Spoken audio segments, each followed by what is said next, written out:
वालेकुम फ्रेंड्स। आज की वीडियो में हम एक्सरसाइज 2E के क्वेश्चन नंबर 6 के ए, बी और सी पार्ट्स करेंगे। तो क्वेश्चन नंबर 6 को पढ़ लेते हैं। Using the elimination method solve each of the following pairs of simultaneous equations. तो हमने इनको एलिमिनेशन मेथड के जरिए सॉल्व करना है। तो स्टार्ट करते हैं। तो ये हमारे पास फर्स्ट पार्ट है। 4x minus y minus 7 is equal to 0 और 4x plus 3y minus 11 is equal to 0। उसको इक्वेशन 1 का नाम दे देते हैं और इसको इक्वेशन 2 का। अब जो इन दो इक्वेशन में आपको पिछले क्वेश्चन से जो फ़र्क नज़र आ रहा है वो ये है कि जो कांस्टेंट टर्म है हमारे पास पहले इज इक्वल टू की दूसरी तरफ होती थी, अब वो भी वेरिएबल्स के साथ माइनस या प्लस हो रही है। यहाँ पे माइनस हो रही है, बाकी कुछ इसमें प्लस होंगी या फिर माइनस होंगी। तो उनमें इससे आपने घबराना नहीं है। एलिमिनेशन मेथड की तरह के जरिए हमें सॉल्व करना है। तो पहले दोनों क्वेश्चन को लिख लेते हैं। 4x minus y minus 7 is equal to 0 और 4x plus 3y minus 11 is equal to 0।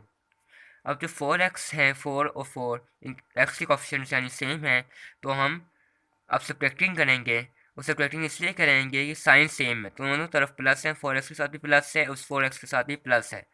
तो पहले भी बता चुका हूँ कि जब साइंस सेम हो तो हम सब्ट्रैक्टिंग करते हैं, और सब्ट्रैक्टिंग का जो असूल है वो ये है कि साइंस ऑपोजिट हो जाते हैं, प्लस माइनस हो जाता है, माइनस प्लस। यानी इस 4x के साथ प्लस है तो ये माइनस हो जाएगा, प्लस 3y माइनस 3y हो जाएगा, माइनस 11 है तो प्लस 11 हो जाएगा। तो अब हम इन साइंस को कंसिडर करेंगे। तो 4x और माइनस 4x कट जाएंगे, minus y minus 3y minus 4y और माइनस 7 प्लस 11 करेंगे तो plus 4 is equal to 0। Minus 4 by यहीं पे रहेगा, 4 यहाँ पे जाके माइनस का हो जाएगा। माइनस 4 डिवाइडेड बाई माइनस 4 करेंगे, वाई माइनस माइनस से कट जाएगा, 4 वन जार 4 और 4 वन जार 4। तो वाई इज इक्वल टू 1। तो ये हमारे पास वाई का आंसर आ गया। अब हम इसी वाई की वैल्यू को क्वेश्चन 1 में या क्वेश्चन 2 में पुट करके देखते हैं। क्वेश्चन 1 में मैं हर बारी पुट करता हूँ, तो उसके बाद क्वेश्चन 2 में पुट कर रहा हूँ। पुटिंग की value of y in equation 2। तो इक्वेशन 2 हमारे पास है 4x plus 3y minus 11 is equal to 0। तो यहाँ पे हम y की वैल्यू पुट करेंगे। 4x को वैसे ही रहने देंगे, y की जगह 1 कर लेंगे, minus 11 is equal to 0। 4x plus 3 minus 11 is equal to 0। तो 4x वैसे ही रहेगा, 3 माइनस 11 करेगा तो minus 8 is equal to 0। 4x यहीं पे रहेगा, 8 यहाँ पे चल के प्लस का हो जाएगा, यहाँ पे इसके साथ माइनस है। वेरिएबल को आइसोलेट करने के लिए, एक्स को आइसोलेट करने के लिए 4 को सी को 2 की दूसरी तरफ ले जाएंगे। 4 यहाँ पे मल्टीप्लाई हो रहा है, सी को 2 की दूसरी तरफ जाके डिवाइड हो जाएगा। तो 8 डिवाइडेड बाई 4 करेंगे तो 4 वन सार 4 और 4 टू सार 8, तो 2। तो एक्स इज इक्वल टू 2 हमारे पास आंसर है। सो वाई की जो हमें वैल्यू फाइंड करनी थी वो 1 है, और एक्स की जो वैल्यू फाइंड करने की थी वो 2 है। तो ये हमारे पास क्वेश्चन नंबर 6 के पार्ट ए का आंसर है। तो ये क्वेश्चन नंबर 6 का बी पार्ट है, इसको पढ़ लेता हूँ मैं। 7x plus 2y minus 33 is equal to 0। 3y minus 7x minus 17 is equal to 0। इसमें भी पिछले क्वेश्चन की तरह कॉन्स्टेंट वेरिएबल के साथ ऑपरेशन परफॉर्म कर रहे हैं, लेकिन इसमें समझने वाली बात है कि जो वेरिएबल्स का जो सीक्वेंस है वो दोनों में सेम नहीं है। यहाँ पे एक्स की टर्म पहले है, यहाँ पे वाई की टर्म पहले है, तो वो हम सीक्वेंस सेम करके लिख लेंगे। इसको पहले हमें क्वेश्चन 1 का नाम दे देते हैं, इसको क्वेश्चन 2 का नाम दे देते हैं। इसके बाद हम इनके सीक्वेंस को सेम कर लेंगे, और नीचे वाले में भी हम एक्स की टर्म को पहले ही आते हैं, -7x और plus 3y minus 17 is equal to 0। अब आप देखें तो साइंस टू वेरिएबल के कोफिशिएंट्स जिनके दोनों सेम है, 7x एक्स के कोफिशिएंट सेम है, और यहाँ पे 7x के साथ प्लस है, यहाँ पे माइनस है, तो साइंस ऑपोजिट हैं, तो हम एडिंग करेंगे।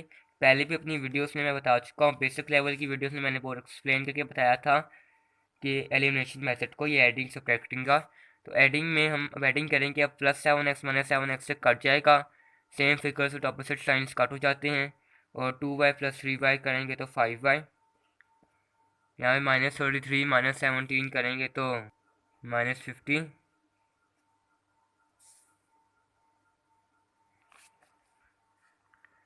तो 0 वैसे ही रहेगा।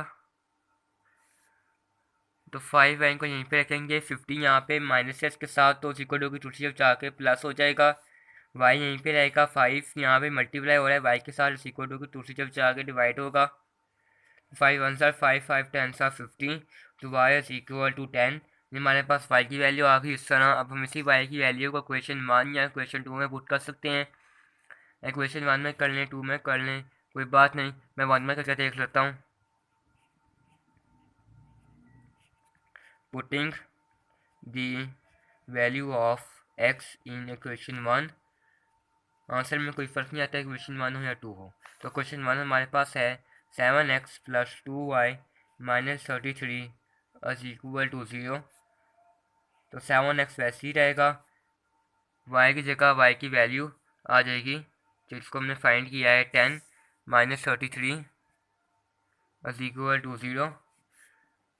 अब 2 10 के साथ मल्टीप्लाई होगा, ब्रैकेट का मतलब मल्टीप्लाई होता है, तो 2 10 20 - 33 इज इक्वल टू 0। अब तो 7x 20 - 33 -13 बिग टर्म का साइन होगा, -13 इज इक्वल टू 0।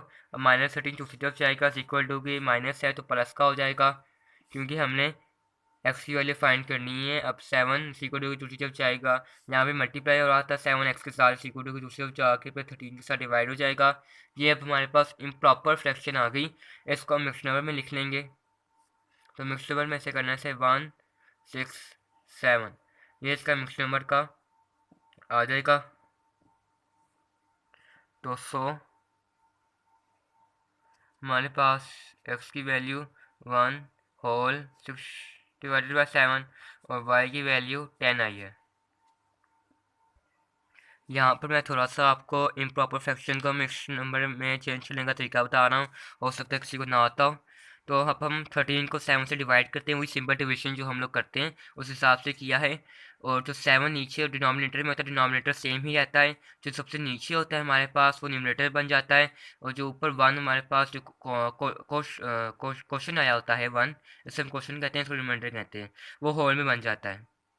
तो ये तरीका है। तो ये क्वेश्चन नंबर 6 का सी पार्ट है, तो इसमें मैं पढ़ रहा हूँ। 5x - 3y - 2 is equal to 0 और x + y 5y - 6 is equal to 0। तो ये क्वेश्चन 1 है और ये 2 है। तो क्वेश्चन 1 और 2 में अगर हम गौर करें तो किसी भी वेरिएबल के कोफिशिएंट सेम नहीं है। आपको पहले भी बता चुका हूँ कि एलिमिनेशन मेथड के लिए कोफिशिएंट्स को सेम होना ज़रूरी होता है, एक्स या वाई दोनों में से किसी एक के। तो अगर हम देखें, अगर हम क्वेश्चन 2 को 5 से मल्टीप्लाई करें तो 5x हो जाएगा, उस तरह x से कोफिशिएंट सेम हो जाएंगे। और ये हमारे पास एक अपॉर्चुनिटी होती है एलिमिनेशन मेथड में कि हम किसी भी क्वेश्चन को, पूरे क्वेश्चन को किसी भी नंबर से मल्टीप्लाई डिवाइड कर सकते हैं ताकि किसी भी वेरिएबल के कोफिशिएंट सेम हो जाए। तो हम क्वेश्चन 1 पहले लिख लेते हैं, 5x - 3y - 2 is equal to 0। और क्वेश्चन 2 को 5 से मल्टीप्लाई कर लेंगे, पूरे क्वेश्चन 2 को। x 1 है, 5 से मल्टीप्लाई होगा तो 5x, और 5y 5 से मल्टीप्लाई होगा तो 25y -6 5 से मल्टीप्लाई होगा तो -30 इज इक्वल टू 0। अब हम देखें तो साइन सेम है, यहाँ पे भी प्लस है, यहाँ भी प्लस है, तो सब्ट्रैक्टिंग करेंगे हम। जब साइन सेम होते हैं तो सब्ट्रैक्टिंग करते हैं। सब्ट्रैक्टिंग का रूल है कि साइंस ऑपोजिट हो जाते हैं, प्लस माइनस हो जाता है और माइनस प्लस हो जाता है।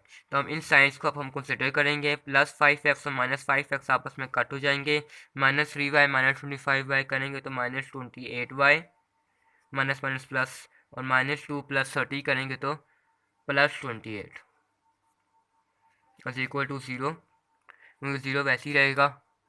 -28y को यहीं पे लिखेंगे, 28 इक्वल टू की दूसरी तरफ जाके माइनस का हो जाएगा, y यहीं पे रहेगा, -28 y के साथ मल्टीप्लाई हो रहा है, इक्वल टू की दूसरी तरफ जाके डिवाइड हो जाएगा। 28 के साथ ही माइनस माइनस से कट जाएगा, 28 वन सा 28, 28 वन सा 28, y इज इक्वल टू 1 आ जाएगा। तो ये हमारे पास y की वैल्यू है। हम इसी y की वैल्यू को क्वेश्चन 1 या क्वेश्चन 2 में पुट कर सकते हैं। क्वेश्चन 2 में पुट कर रहा हूँ मैं, putting the value of y in equation 1 या 2, मैं 2 में पुट कर रहा हूँ। तो x plus 5y minus 6 is equal to 0।